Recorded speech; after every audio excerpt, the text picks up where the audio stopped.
할렐루야. 하나님 한 분만의 이름이 높여지기를 원합니다. 우선 우리 담임 목사님께서 설교의 기회를 주셔서 너무 감사드리고, 또 제가 설교하는 걸 아시고 또 걱정하시고 기도해 주신 우리 성도님들과 운영위원님들께 감사를 드립니다. 저보다 더 열심히 기도를 하셨습니다. 자, 오늘 전할 말씀의 장소를 한번 떠올려 봅시다. 어디라고 말합니까? 베다니라고 합니다. 베단이라는 뜻은 히브리어 합성어인데, 예루살렘 동쪽 감람산 기슭에 있는 3km 정도 떨어진 예루살렘 외곽이라고 불렸습니다. 예루살렘의 외곽. 그다지 멀진 않았습니다. 히브리어로 베이트 얀나 합해서 베다니라고 불렸습니다. 베이트라는 뜻이 집이라는 의미를 갖고 있고, 얀나라는 뜻이 가난하다, 그리고 고통받는 집이다라고 이야기하는데, 이 동네 이름이 그 의미와 맞아떨어집니다. 우리가 벳엘이라고 하지 않습니까? 베델도 지명인데 베델도 합성어입니다. 그러면 베이트 엘, 하나님의 집, 새사랑교회가 하나님의 집으로 지어지길 원합니다. 자, 그런데 예수님께서는 이 베다니에서도 나병 환자인 시몬의 집에 거하시고 거기서 식사를 하십니다. 신학자들은 말하기를 6월절이 앞에 있기 때문에 이 시몬의 나병은 이미 다 나았을 것이라고 생각합니다. 왜냐하면 6월절 규례 때문에 규례를 지키기 위해서 더럽혀지지 않아야 되기 때문에 예수님께서 시몬을 벌써 낫게 하셨다. 그리고 기쁨의 장소가 되었다. 그리고 그 장소에서 예루살렘으로 올라가시기 전에 예수님께서 거기 거하셨다라고 생각합니다. 이렇듯 예수님은 가난하고 고통받는 자의 마을에서 나병 환자였던 시몬의 집에 거하셨습니다. 거기서 식사를 하셨죠. 이렇듯 예수님은 소외된 자들과 늘 함께 하셨습니다. 하나님은 가난하고 고통받는 자들을 지켜보고 관찰하시는 분이 아니십니다. 하나님은 그들 속으로 들어가 그들과 함께 계시는 분이십니다. 오늘은 성령 강림 주일입니다. 보혜사의 성령께서 우리와 함께 하십니다. 그분은 위로자이시며 중보자, 돕는 자이시며 우리의 상담자이십니다. 그분을 환영하고 의탁하십시오. 그런데 이 마을과 이 집에는 전혀 어울리지 않는 물건이 등장합니다. 바로 오늘 성경에 나왔던 매우 값진 향유, 곧 순전한 나드 한 옥합을 여인이 들고 와서 식사 중에 계신 예수님의 머리에 깨뜨려 그 기름을 다 부어버립니다. 이 양이 얼마인가 하고 찾아보았더니 1리트라라는 단위였고, 1리트라가 330ml, 그러니까 작은 생수 한 병 정도의 크기입니다.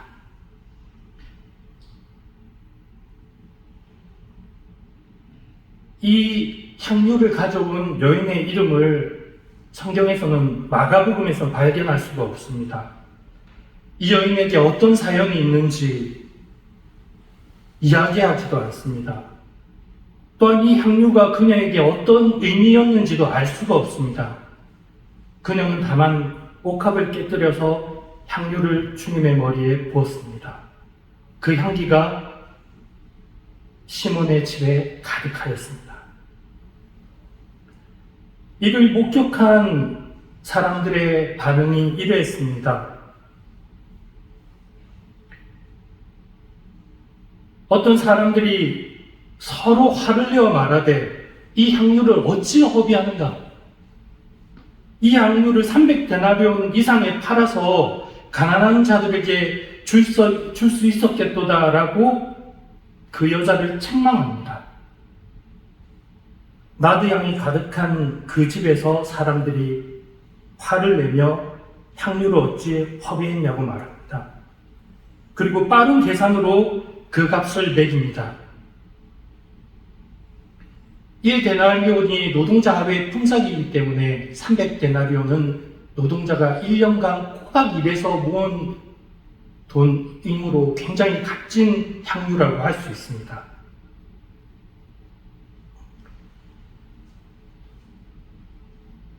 헛되이 썼다. 허비라는 단어는 가치가 없는 것에 금액이나 노력이나 시간을 쏟아붓는 것을 말합니다.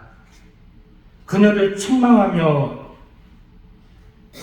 300데나리온에 팔아 가난한 자들에게 줄 수 있었겠다 말하는데 얼핏 들으면 매우 합리적인 말이고 매우 윤리적인 말이고 신앙적으로도 옳은 말처럼 들립니다. 예수님도 부자 청년에게 내 소유를 팔아서 가난한 자들에게 나누어 주고 너는 나를 따르라고 말씀하셨습니다. 이런 말을 기억하는 그 주변의 제자들과 사람들은 어떤 생각을 가졌겠습니까? 아, 예수님은 가난한 사람들을 보살피시기를 원하시겠다고 생각을 하지 않았겠습니까? 어쩌면 이것은 당연한 일인지도 모릅니다. 그리고 프레그마티즘, 실용주의적인 세계관을 살아가는 우리에게도 한 5천만 원 정도 되는 기름을 한꺼번에 한 사람의 머리 위에 쏟았다는 것은 얼마나 아까운 일인가요? 5천만 원이면 잘 쓸 수 있을 텐데요. 네. 그런데 여인에게 비난이 쏟아지자 예수님은 그 여인을 변호하셨습니다. 그녀를 가만두라. 왜 그녀를 괴롭혀 하느냐? 여인을 향한 무리의 비난과 화를 주님께서 막아주셨습니다. 모든 괴로움들을 그녀 혼자 당하도록 두지 않으셨습니다. 뜻하지 않은 일에 휩싸여서 난처한 일을 당할 때 누군가 내 옆에서 막아주고 내 앞에서 편들어주면 정말 힘이 됩니다. 혼자서 감당한다는 것은 정말 어려운 일입니다. 예수님께서 화내고 괴롭게 하는 사람들 향해서 그녀를 평가합니다. 이 여인은 내게 좋은 일을 하였다. 그리고 힘을 다하여 내 몸에 향유를 부어서 내 장례를 미리 준비하였다고 말씀하셨습니다. 아이러니하지 않습니까? 장례는 언제 치르는 겁니까? 사람이 죽고 나서 치르는 겁니다.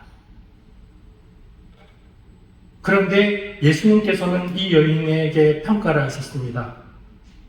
내 장례를 미리 준비하였다.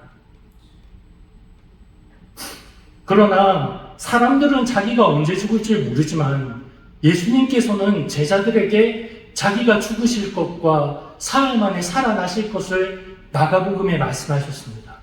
마가복음 8장 31절과 9장 31절, 10장 33절에 세 차례에 걸쳐서 자기가 죽으실 것과 3일 만에 부활하실 것을 알려주셨습니다.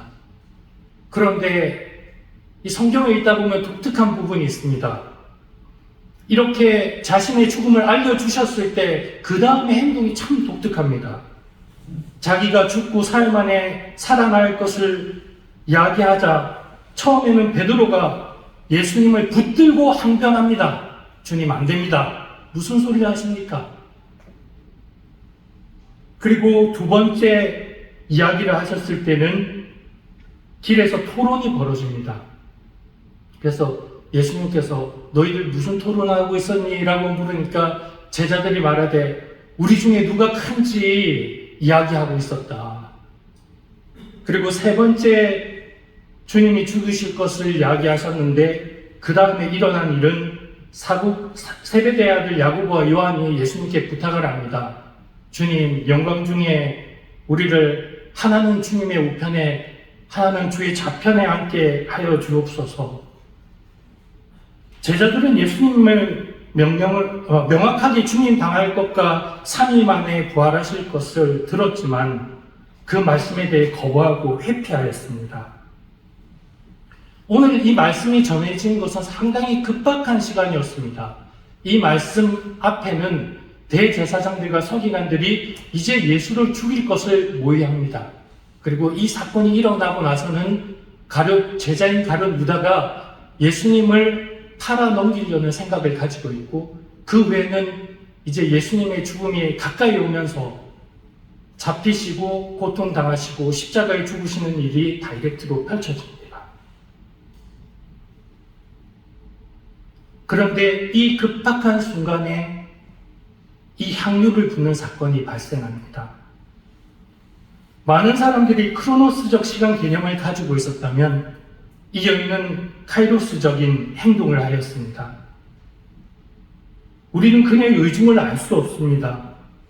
설교자로서 저는 이 여인이 예수님의 죽음을 알고 있었다고 주장하고 싶은 마음이 굴뚝 같았습니다. 전에 목사님이 이 설교를 하셨을 때도 그렇게 제 의견을 피력했고요. 하지만 성경 어디에도 이 여인이 예수님의 죽음을 미리 알았다고 이야기하는 부분은 없습니다. 다만 본문을 통해서 한 가지 알 수 있는 것이 있습니다. 제가 유추할 수 있는 것은 이것이었습니다. 곧 그 여인은 향유보다 예수님을 더욱 귀하게 여겼다는 것입니다. 그 여인은 계산하지 않았습니다.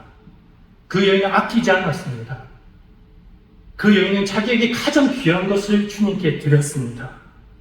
단순히 값으로 매겨지지 않는 것들이 있습니다. 효용성의 가치로 평가되지 않는 것들이 있습니다. 여인에게 예수님은 자신의 미래와 현재 가진 모든 것을 드려도 아깝지 않은 분이셨던 것은 확실합니다. 예수님 온 천하에 어디서든지 복음이 전파되는 곳에는 이 여자가 행한 일도 말하여 그를 기억하리라 하시니라 말씀하셨습니다.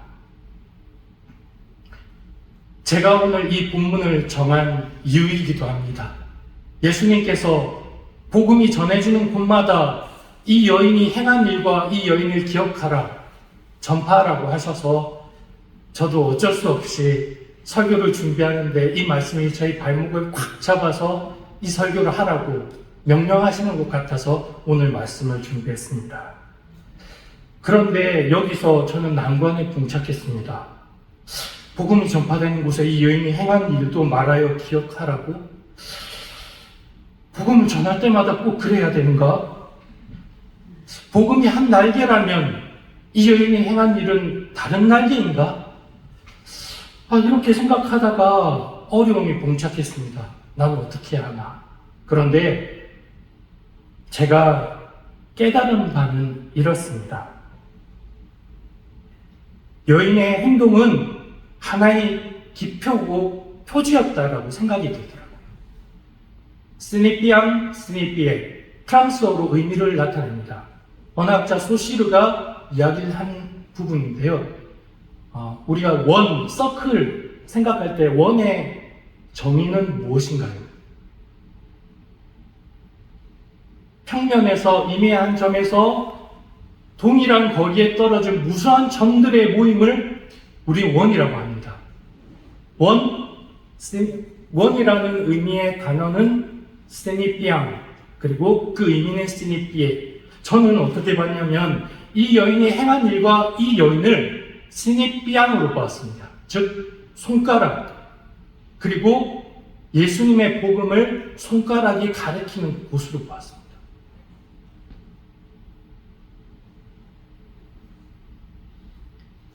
자, 그러면 어떻게 생각하면 되느냐? 예수님을 옥합에 한번 옥합으로 비유해 보겠습니다. 이후 예수님은 충격을 받게 되십니다. 먼저 예수님은 제자들에게 배신을 당하십니다. 가룟 유다는 은을 받고 예수님을 넘겨줄 기회를 찾습니다. 예수님과 함께 먹고 마셨던 사람, 함께 거했던 사람, 말씀을 듣고 있었던 그 사람, 예수님의 기적을 몸소 체험했던 그 사람들이 예수님을 팔아넘깁니다. 예수님은 겟세마네 동산에서 땅이 핏방울처럼 되도록 기도하셨습니다. 아버지, 이 잔을 내게서 지나가게 하옵소서. 그러나 나의 원대로 마옵시고 아버지의 원대로 하옵소서. 그러나 같이 기도하기를 원했던 제자들은 깨어있지 못했습니다. 예수님은 홀로 기도하셨습니다. 홀로 두려움과 고난의 밤을 보내셨습니다. 무리가 예수님을 잡으러 왔을 때 제자들 무릎 뿔뿔이 흩어졌습니다. 베드로는 내가 주와 함께 죽을지언정 결코 주님 저는 부인하지 않겠습니다 라고 말했지만 결국 3번이나 주님을 모른다고 부인했습니다. 사랑했던 제자들이 떠났습니다. 그리고 주님은 홀로 남으셨습니다. 주님은 종교 지도자들에게 모함을 받으셨고 하나님의 말씀을 안다고 하는 자들에게 핍박받으셨습니다. 성전을 지킨다고 하는 사람들이 참 성전이신 예수님을 죽이려 했습니다. 율법을 말하던 사람들이 불의한 재판을 열었습니다. 거짓 증인들이 나와 예수님을 고발했습니다. 무죄하신 분이 죄인처럼 신문을 받으셨습니다. 군중은 예수님 대신 바라바를 놓아주고 그를 풀어나게 하라고 말하였습니다. 죄 없는 분이 죄 있는 자 대신 죽음의 자리로 가셨습니다. 로마 군인들이 예수님을 희롱했습니다. 자색 옷을 입히고 가시관을 머리에 씌우고 유대인의 왕이여 평안할지어다. 그리고 갈대를 들어 머리를 때렸습니다. 침을 뱉었습니다. 그리고 무릎을 꿇었습니다. 그분의 얼굴은 침으로 더럽혀졌습니다. 그분의 등은 채찍에 찢기셨습니다. 그분의 머리는 가시에 찢기셨습니다. 그분의 존엄은 사람들의 조롱거리가 되었습니다. 그리고 마침내 예수님은 십자가에 달리셨습니다. 손과 발이 못 박혔습니다. 하늘에도 속하지 못하고 땅에도 속하지 못한 하늘과 땅 사이에 예수님은 달리셨습니다. 사람들이 지나가며 머리를 흔들었습니다. 성전을 헐고 사흘에 짓는 자여, 네가 너를 구원하여 십자가에 내려오라. 종교 지도자들도 조롱했습니다. 그가 남은 구원하였으되 자기 자신은 구원할 수 없도다. 사랑하는 성도 여러분, 이 말이 얼마나 무서운 조롱입니까? 남은 구원하였을 때 자기는 구원할 수 없도다. 그들은 비웃으며 말했지만 예수님이 자기를 구원하지 않으신 것은 능력이 없어서가 아닙니다. 십자가에 내려오시지 않으신 것은 그분에게 힘이 없어서가 아닙니다. 예수님이 자신을 구원하지 않으신 이유는 우리를 구원하시기 위해서였습니다. 주님 자신은 자신을 구원하지 않으심으로 우리를 구원하셨습니다.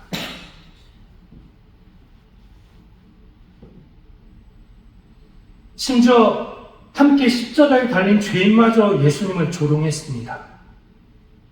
제자도, 종교 지도자도, 군인도, 지나가는 사람도, 심지어 함께 죽어가는 죄인까지 예수님을 조롱했습니다. 온 세상이 그분을 버린 것 같았습니다. 그러나 사랑하는 성도 여러분, 예수님께서 당하신 고난의 가장 깊은 자리는 사람에게 버림받는 것이 아니었습니다. 제자들에게 버림받는 것도 고통이었습니다. 사랑하는 이들이 떠남을 당한 것도 말할 수 없는 아픔이죠. 종교 지도자들에게 모함받는 것도 억울한 일이었습니다. 로마 군인들에게 희롱당하고 폭행당한 것도 인간이 감당하기 어려운 수치였습니다. 십자가에 못 박힌 것은 이루 말할 수 없는 유체적 고통을 수반합니다. 그러나 십자가의 가장 깊은 어둠은 거기에만 있지 않았습니다. 예수님께서 십자가 위에서 외치셨습니다. 엘리 엘리 라마 사박다니. 그 뜻은 이것입니다. 나의 하나님, 나의 하나님, 어찌하여 나를 버리셨나이까?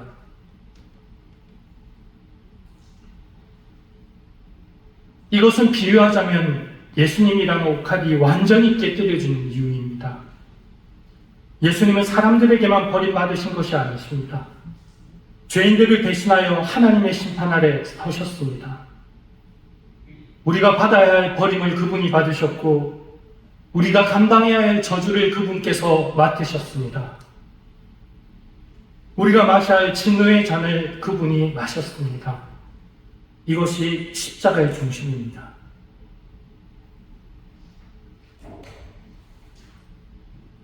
예수께서 십자가에서 숨을 거두신 후 군인이 창으로 그 옆구리를 찔렀습니다.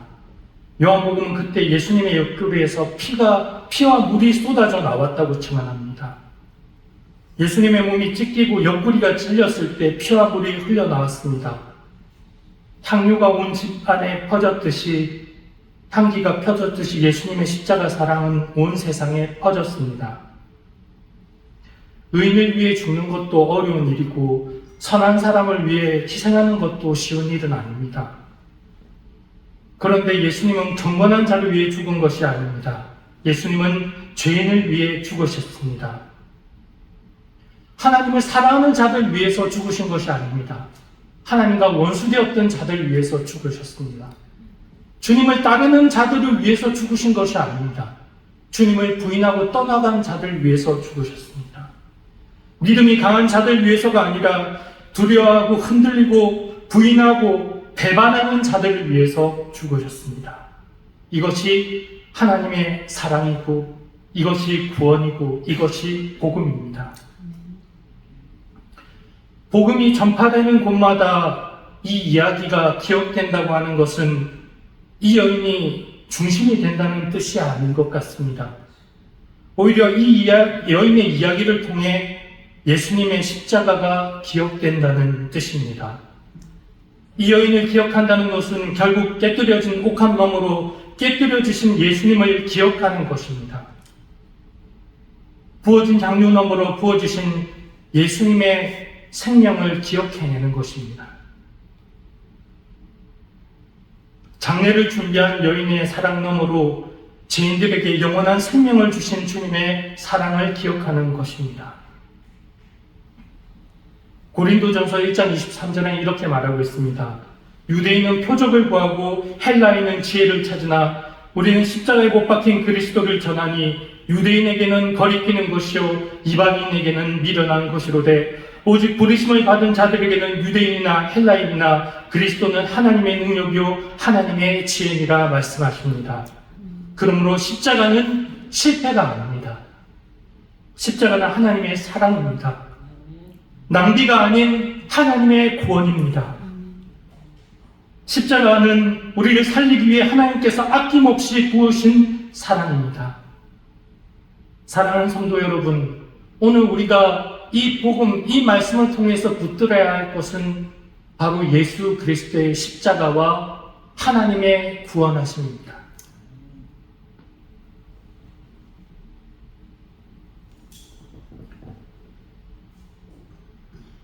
왜 허비하느냐라고 이야기했던 사람들에게 다시 묻겠습니다. 어떻게 보면 이 설교 본문을 가지고 무엇을 많이 이야기하느냐라고 하면 헌신 예배 때 우리 성도들도 이 여인처럼 주님께 하나님께 헌신하라고 이야기를 합니다. 물론 그렇게 설교할 수도 있겠죠. 하지만 저는 아까 말씀드린 것처럼 이 여인과 이 여인이 행한 일은 구약에서 나타난 것처럼 예수님을 지칭하는 지표라고 생각합니다.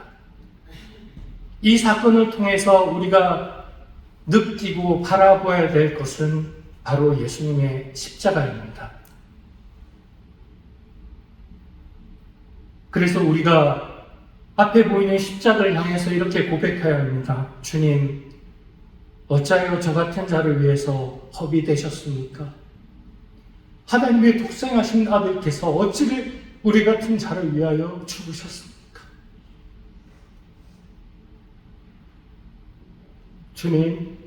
주님은 이것을 허위로 보지 않으시고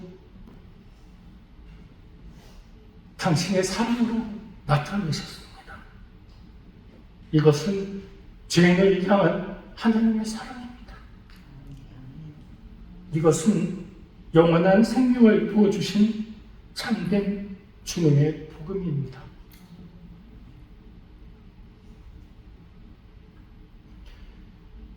이 복음의 향기가 오늘 우리 마음에도 가득하기를 바랍니다.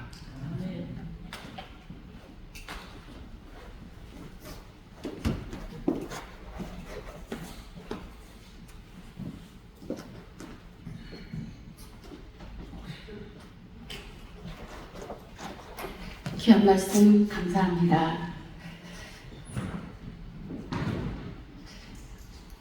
오늘 귀한 말씀 증언해 주신 전사님께 감사의 박수를 전하겠습니다.